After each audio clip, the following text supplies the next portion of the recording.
Right now, Dak Prescott is third all-time in Dallas Cowboys history's passing yards. Only ahead of him are Tony Romo and Troy Aikman.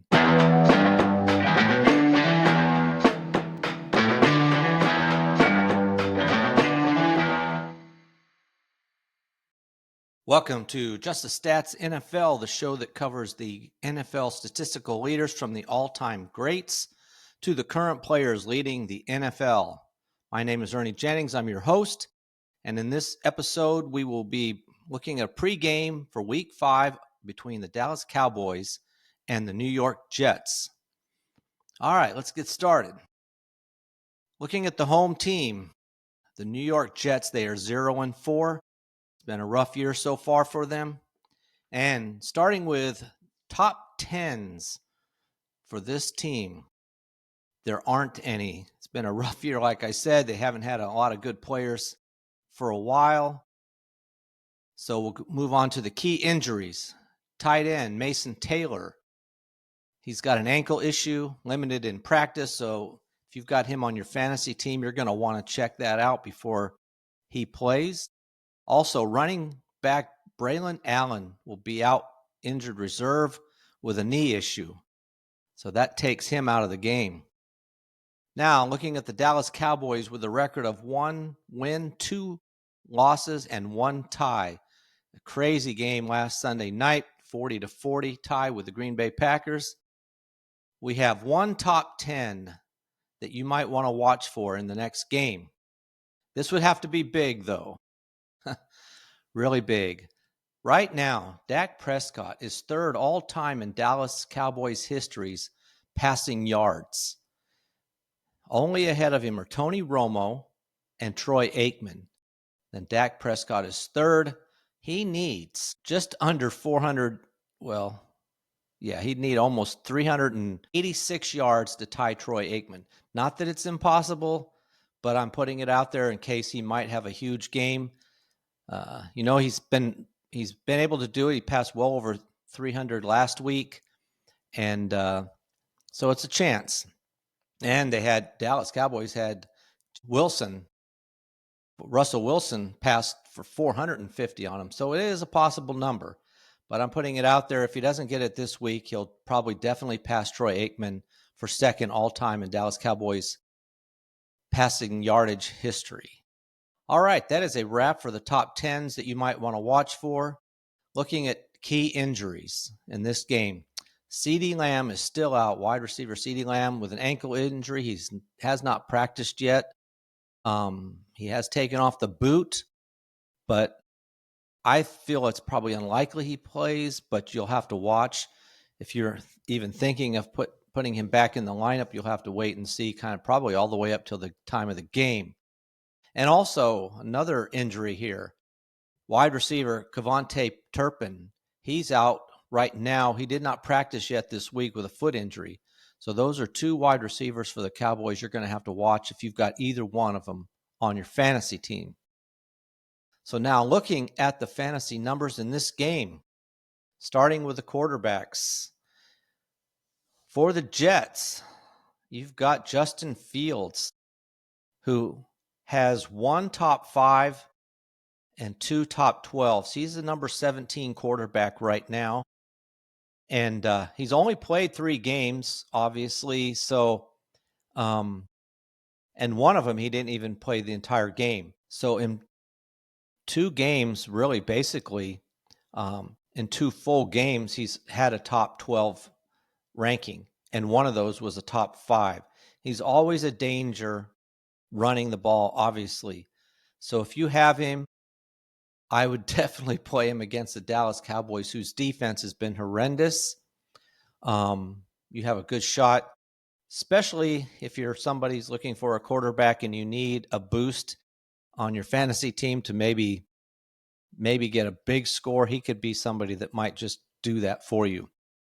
And then number 12 ranked Dak Prescott for the Cowboys. Probably want to start him too. He's been playing awfully well. He's leading the NFL in passing yardage. He only has 6 TDs and 3 interceptions, but He's definitely somebody who's dangerous. In 4 games, he's had 2 top 12s and 1 top 5. So he's a definite possibility to put up some numbers as well. Now, looking at the running backs for the Jets, Breece Hall is the number 25 ranked running back right now going into this week. He's had 1 top 12, 2 top 24s so far this season. With Braylon Hall now going out on injured reserve for 4 weeks, that should probably boost Breece Hall a little bit as far as maybe an extra carry or 2, which should help his numbers. He's definitely somebody I would start this week. Again, I'd almost start anybody against the Dallas Cowboys defense. So you've got Fields and Hall. Now for Dallas Cowboys, Javonte Williams has been super impressive this year. He's the number 6 running back right now. You're definitely going to start him as well.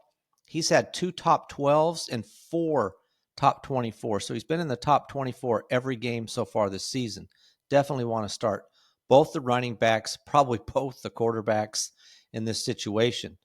All right, let's look at the wide receivers going into this game. Again, you've got some really good wide receivers here. Garrett Wilson for the Jets. He's a number 5 ranked wide receiver. He's had 3 top 12s, 3 top 24. So every game he's been in, one game he did not finish in the top 12, but he's had 3 top 12s out of 4 games. So he's been pretty impressive. In fact, the only game that he has not scored at least 20 points was in week 2 against the Bills. He had 9. Every other game, he scored at least 20 points. So he's definitely somebody you're going to want to play. 20 points for your fantasy wide receiver is really good. And then for the Cowboys, Pickens had a huge game last week, put him in, it was his first top 12. He's had 3 top 24s and then a top 12. And if CeeDee Lamb doesn't play, I would definitely want to start Pickens because they did go to him, and he did hold up as the number 1 wide receiver during this game. Now, also for the Cowboys is Turpin. If you happen to have him, like I said, he has not been practicing, but he might be playing. If you happen to have him on your team, he's the number 45 ranked wide receiver. I'd probably try to find somebody else. He has not even had any top 24s this year so far. But if you happen to have him, and obviously his numbers are probably going to go up because of the fact that Lamb is not here. So last week, he did have only actually 3 catches on 4 targets for 30 yards. So not that impressive. In fact, his snaps, even without Lamb, did not go up from the week prior. So they did go up from the first 2 weeks. So his snaps have increased, but it really hasn't increased the amount of passes toward him. So probably not somebody you want to start. Now looking at the tight ends for the New York Jets, number 28 ranked Mason Taylor is the tight end for the Jets. And again, he's another player who you're going to have to look at. He has an ankle issue. He's been limited in practice. Most likely he will play, but if you have him as your tight end, you'll have to look at it. He has had one so far this season, 1 top 12 game. Now, the number 1 tight end right now in the NFL is Jake Ferguson. He has come on like gangbusters. He's had 3 top 5s this season so far, 3 top 12s. He's been very impressive lately, and especially with Lamb not out there. He's had incredibly here's his receptions. 5 in the first game. That was his lowest game. Then 9 against the Giants, 13 receptions against the Bears, 7 receptions against the Packers. He's not racking up a ton of yardage, honestly, but he did have 7 catches for 40 yards and a touchdown against the Packers. So he's definitely a possibility. He's been the leading tight end for the last couple of weeks, and so he's a definite target. So looking at this game, the all-time record between these two teams, Dallas Cowboys lead this series 8-5. Who's going to win this game? Honestly, this is a difficult one because you really have some good players on both sides. I think the quarterbacks are good. The running backs are good. You've got Wilson and Pickens for wide receivers. Probably the one edge for sure is Ferguson, the tight end for the Dallas Cowboys. I am going to pick the Dallas Cowboys to win this game. I don't know. Boy, it's tough. It's in New York, though. So, and the defense, you know what? I'm going to backtrack on my own pick. I'm going to pick, I have it even written down that I'm going to pick the Dallas Cowboys, but I do think the New York Jets could pull this off. Fields could have a field day running around on the Cowboys. And so I'm going to go with the New York Jets to win this game. Obviously, I think it's got to be close. All right, that's a wrap for this game between the Dallas Cowboys and the New York Jets. Please like and subscribe to this podcast. You can find it on YouTube at Just the Stats NFL, and also on your podcast sites, Apple, Spotify, and any other podcast app. If you don't find it, let me know. All these will be at Just the Stats NFL. Also, you can contact me at justthestatsnfl@gmail.com. And all right, that is a wrap for this look at this pregame between the Dallas Cowboys and the New York Jets. I'm out.